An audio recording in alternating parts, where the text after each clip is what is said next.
Keeping reptiles is a wonderfully rewarding and unique experience. For those who love animals like myself and are passionate about caring for them, enjoy interacting with them, and learning about them nonstop, owning a reptile is a special privilege, and there's nothing else quite like building a strong bond with a snake or a lizard. But keeping any animal inevitably means you will have a medical emergency or a health problem that needs treatment, and having a good veterinarian nearby who already knows your pets at their baseline is invaluable and necessary. In this video, I'm going to talk about two of my pets, Kiriko the leopard gecko and Aladdin the caramel hognose snake, and the unique health issues they've faced and what I'm doing to resolve them. If you have concerns about your leopard gecko being impacted or a snake having runny stool, I do talk about these issues specifically in this video, and you may find some of this information helpful. But this is not intended to be medical advice, and it's always important to utilize multiple resources for the information you gather about your pets. And if you suspect your pet is sick or has a health issue, talk to your exotic vet. And before you even get that pet, make sure you do have a good exotic vet that you can take them to has experience with that species of animal. Now that that's being said, let's talk about the issues that I've come across, and we'll start with Aladdin.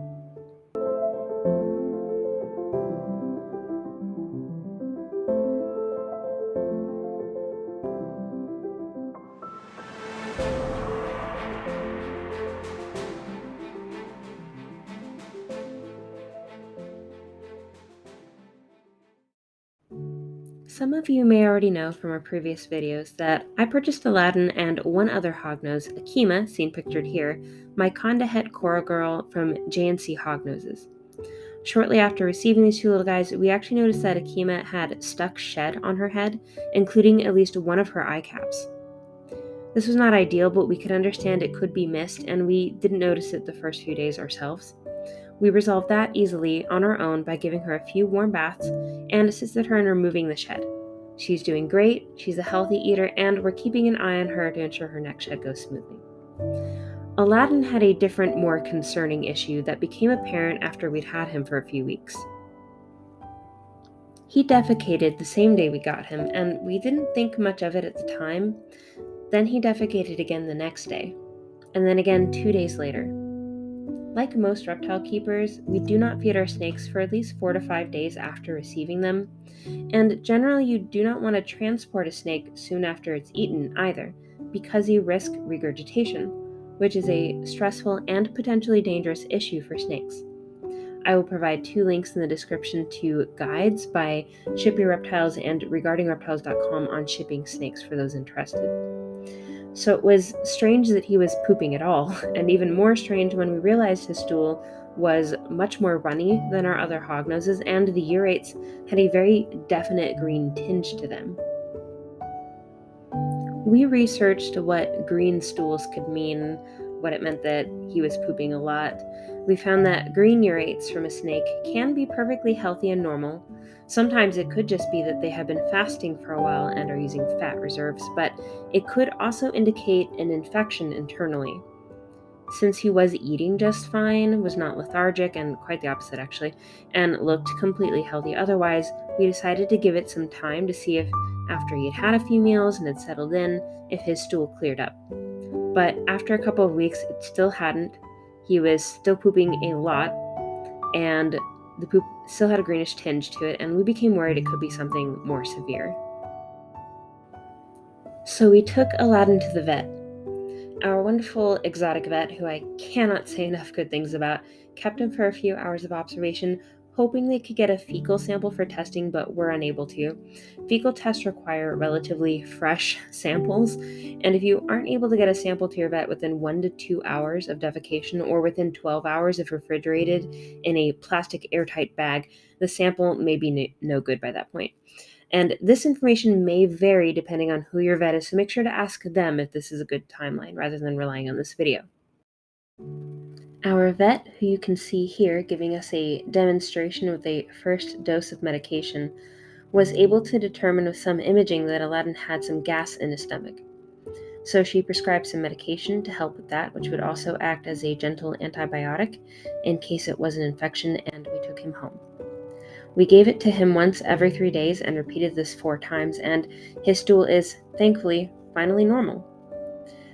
Now we are currently dealing with both Aladdin and Truffle not eating, but this is a separate issue, and I'll be making a separate video specifically about our hognoses refusing food later. So for now, we'll let Aladdin go back and do his coconut, and let's move on to the health issues that we've been having with Kiriko. Kiriko is my reptile rescue, and I adopted her a couple months ago, which you might have seen in one of our previous videos. I immediately took her the day I got her to get checked out by Dr. Z because I had concerns about bringing her into my house full of hognose snakes and potentially transferring an illness to them. Also, it's just a really good idea to bring any new pet to your vet to get their care established and ensure there are no parasites or bacterial infections that would not be obvious at a glance. Kiriko checked out. She's a healthy weight, has nice bright eyes, no discharge, and very friendly. But I made a rookie mistake, and I'm going to talk to you about it now. In order to prevent impaction, it is a generally accepted guideline that you should not feed your Leo an insect any bigger than the width between their eyes, or some might say no bigger than one they can eat in about 3 bites. It's also important to avoid certain loose substrates for this reason and to ensure your gecko is getting proper hydration. And I've since learned the importance of belly heat for their digestion. Cannot stress that enough. But essentially, I fed her a hornworm that was a little too big and she became impacted. The first step when you believe your gecko is impacted, that is, they have not pooped in over 5 days, and I find it useful to keep track of when your Leo defecates for this reason, is to stop feeding them. If they are impacted, you don't want to just keep filling their little bowels with more food that they can't pass, and if they aren't impacted, then they'll just defecate in a few days and at most they missed a few meals. That big chunky tail is full of fat reserves, so they're not going to starve in that time. The second step is to begin giving them warm baths. I have lots of extra already pre-drilled for ventilation tubs that I'm able to use just for this reason. And after spending several hours learning from different reptile keepers on YouTube and on reptile blogs, which I'll also share in the description by experienced breeders and vets, I used water that was between 86 to 89 degrees Fahrenheit in an amount that was just large enough to cover the belly but not go past her knees, and gave her a 20-minute bath once each night. I also tried giving her little belly massages because that was recommended, but she really hated this, so I opted to just lightly rub her sides near her back legs as much as she would allow me to. I used Reptisafe in the water as well, and I would highly recommend that whenever you're bathing your animals because even if she wasn't drinking it, she was soaking in it. And there are multiple papers showing that reptiles hydrate themselves through their cloaca.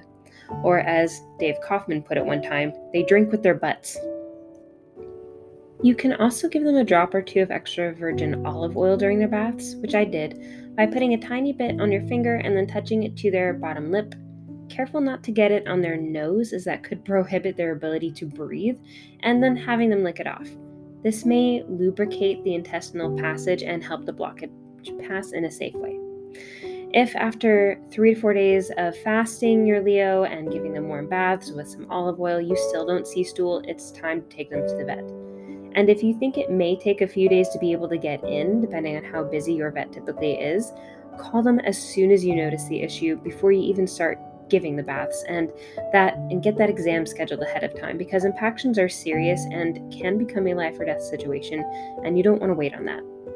So I had to take Kiriko to the vet, and they performed a radiograph on her and confirmed that she did indeed have a blockage.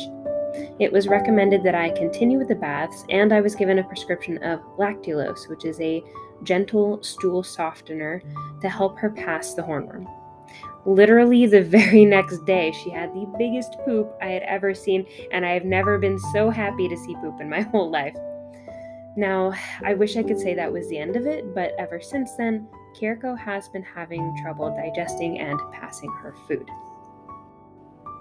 I'm finding I still need to give her warm baths and olive oil, and even resort to utilizing the lactulose that I still have quite a bit of to get her to poop.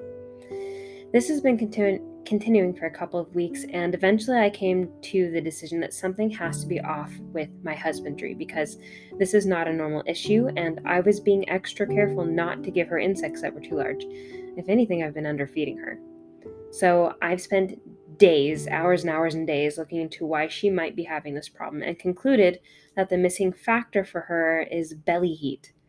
Now, I went through an awful lot of trouble to get and create what I thought was the perfect setup for her, but if there's one thing I've learned in all my years of working with animals, both as a pet nutritionist and just as a pet owner, if your pet isn't eating, isn't pooping, or has something else going on with it that is wrong, you need to make a change. It's that simple. And after painstakingly combing through all the information I could find on geckos from those who had years of experience with them about this issue, one voice really stood out for me, and that was Jessica from Jessica's Animal Friends. She rescues geckos and has around 24 of them, all using under tank heating, or at least she was 5 years ago from this video that I watched, and all digesting their food fine.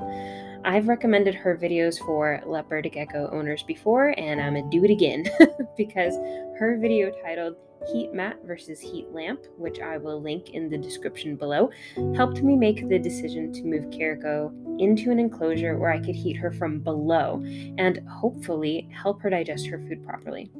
I would like to note that I saw this information repeated on geckopia.com, one of the most prolific leopard breeders out there, and when breeders and rescuers agree on a point like that, it's something to at least pay attention to.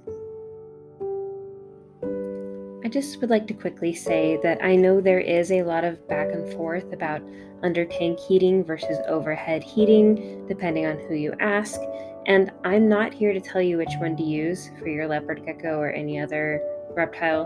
The ultimate deciding factor is whether your gecko is healthy and you're able to maintain that health. If you have overhead heating and your gecko eats, digests, and poops just fine, then that's all that matters.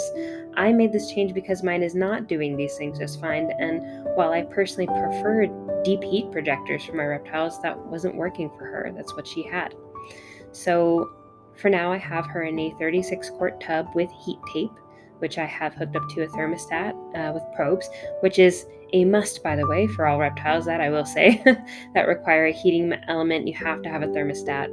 And now I just have to see if this resolves her digestive issues.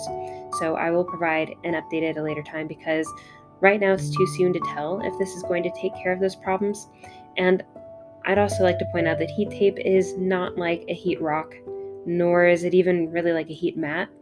You should never use heat rocks. They're dangerous, they're bad sources of heat for what reptiles need them for, and are just notorious for burning reptiles or not working. Heat tape is easily controlled with a thermostat to ensure you have the correct temps.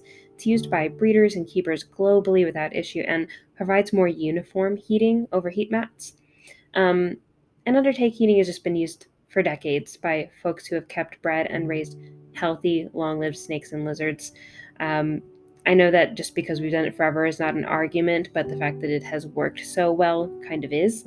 And my feeling, like I said, is as long as it works and your pet is healthy and you've taken the necessary precautions to ensure that your pet doesn't get burned, then that's just fine. At some point in the future, I'd like to get her moved into a glass enclosure where I can heat from above and below. And what I will probably do is give her Pan's current enclosure when he grows out of it. For now, I'll be using the tub with the under tank heating, using a regular overhead room light for her light cycle, and taking her out a couple times a week to get her UVB. So that's it, me hearties. I hope, if nothing else, that your takeaway here is that it's an absolute must to have a good, knowledgeable, exotic vet available to you before getting a reptile, and to use them. Both Kiriko and Aladdin were seen by my vet when they were having issues, and we didn't have to try and figure this out all alone. Vet care is an essential part of owning pets, and I am very thankful for mine. So, thank you for watching. Stay tuned for future updates and more fun videos that I have planned. And in the meantime, like, subscribe, comment, and acquire snakes. Thanks, guys. Bye.